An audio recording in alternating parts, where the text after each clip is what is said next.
Hey, PK coming at you. Okay, do you remember right before the pandemic or during the pandemic, a lot of people learned about this hilarious research project called Birds Aren't Real.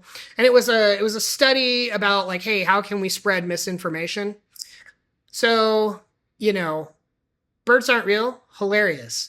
Can I tell you about something that is real? IPs aren't real in your private 5G and LTE world. Well, what do I mean by that?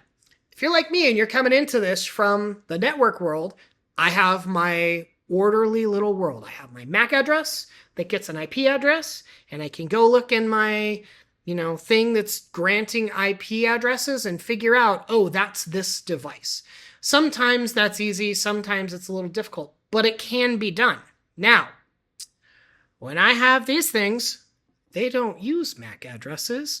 As we've talked about before, they use an IMSI and an IMEI. They wonder twin, they're on the network. So let's say I need to talk to something outside of my network.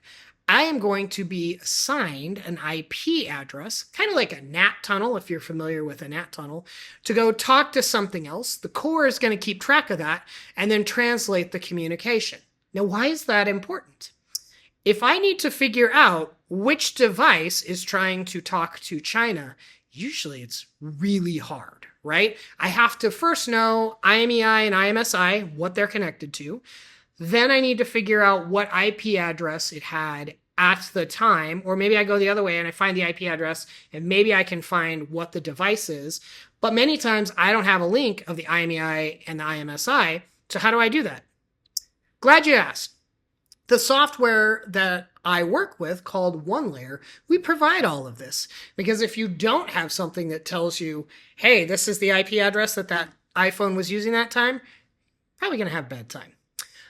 I provide clarity to cellular chaos. My name is PK. I do this a couple times a week. I'll talk with you really soon.